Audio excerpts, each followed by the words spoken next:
Okay, so this is the video to explain the expectations for the third assessment of research practices, which you can also think of as part 2 of the second assessment. That is because this assessment will ask you to think about the second task you did, which is where you designed a research tool. And now you're going to do an evaluation or an analysis of that tool and its design. So the purpose of this task is for you to think about how useful your research tool would actually be.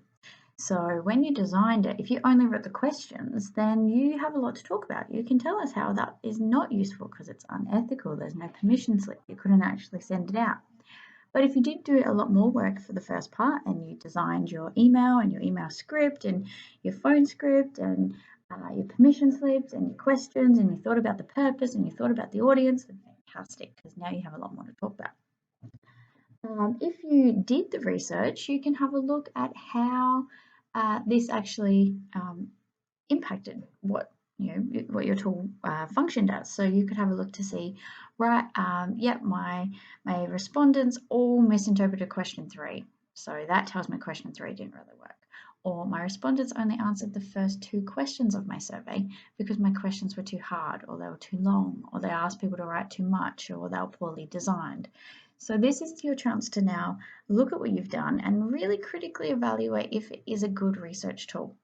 This is to help you for a research project where you'll be expected to do the same sorts of behaviours. The other thing is that in research project, if you send out a bad survey or a bad interview, you've wasted an opportunity. So you will be using this as a learning opportunity to get feedback on how to design really good research tools. So the structure of this assignment is pretty much a whole bunch of different questions that you can answer. You can just write it as question answer. You could fill in a table. You could do a whole bunch of different things. It doesn't really matter. If you look at the scaffold, which is in the teaching booklet, you will be able to see that there is a table that goes through what our expectations are. But just generally, it's asking you to look at the purpose. So what would you hope to find out from your research tool?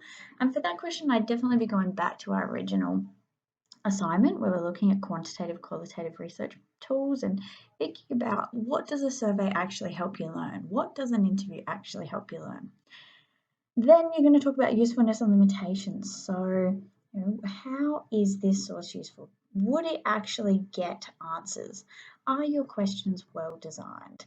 Do you think they were too long? Do you think they were too hard? Is there a chance for people to understand them? Did you ask something that's really obscure? Did you give a definition for a term and then ask them about it to help them? That's really good. That makes it more useful. So that's the second bit, any uses or limitations that you see. And another thing you can do is more generically go back to your first assignment booklet where you looked at the pros and cons, strengths and weaknesses of your source type, of a survey, of an interview, and you can hypothesize a little bit here. You can say, well, if this is an interview with an expert, it's going to be really useful for finding out expert opinion, nuanced information, highly detailed explanations, but it's also limited because an expert is probably only going to have one particular opinion, might not know everything, yada, yada, yada. Okie dokie. So that's the first two. Third one is how the questions related to your overall research. Now, a good thing to think here is, did the questions actually help you answer the question that you were investigating? So do your questions actually relate? That's what that's asking. The appropriateness as well. This is things like, do the questions in your interview allow for expansion? Are they open questions? Are they closed questions for your survey? Did you offer multiple choice options? Were the multiple choice options useful? Did you actually do background research to ensure that you had actually engaged in the topic? That kind of stuff. Then you might want to think about how the access of the source would impact the use. So if you do it online, what are the pros and cons of that? If you send it out on Facebook, how might that help you run this survey? How might it stop you from running the survey?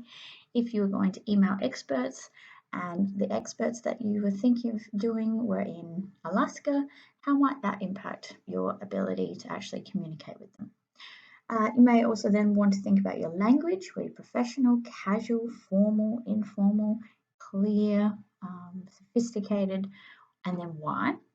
You might want to think about the layout. So, if you're doing a survey for a 5-year-old, and you're going to take it down to the reception classroom, you're probably going to have like 3 questions, and they're going to have like smiley faces that the kids color in. If you're doing a survey for a team of microbiologists, they're probably not going to want smiley faces to color in.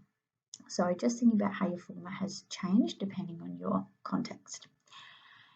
Then if you have covered it in class and you feel confident writing about it, you may wish to actually refer to your capabilities. This is an optional extra. It says if appropriate, so if you don't do it, it doesn't matter. It's a chance for you to start to think about your capabilities though. There is all the information you need and all the activities for this in the booklet if you wish to go ahead. The discussion of ethics, again, at this stage, we understand that it's quite superficial. Your knowledge is not perfect yet, but use the booklet, use the materials, use the examples.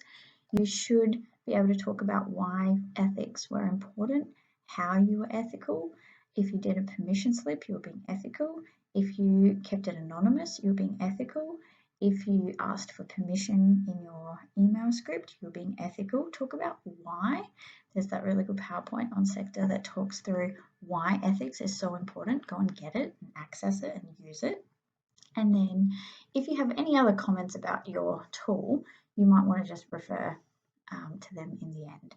Now, we don't want any more than 800 words here, and you may refer to a range of processes. So you might, so what that's basically asking you to think about is if you did your background research to help you prepare your questions, you might talk about how that background research was really useful to you. If you read some sources and kind of analysed them a little bit because you needed to get some detailed info before you talk to your expert, maybe that's something you did. You may not have done that, so do not stress. You may potentially wish to talk about more than one research tool, and you may wish to compare those. That might be something that would allow you to show further sophistication. Now, how you set this out is totally your call. You might just note your questions, like you might just like scribble in the margins. You might write paragraphs. You might use comment boxes. You might just write it as an essay. You might write it as a report. You might do a PowerPoint.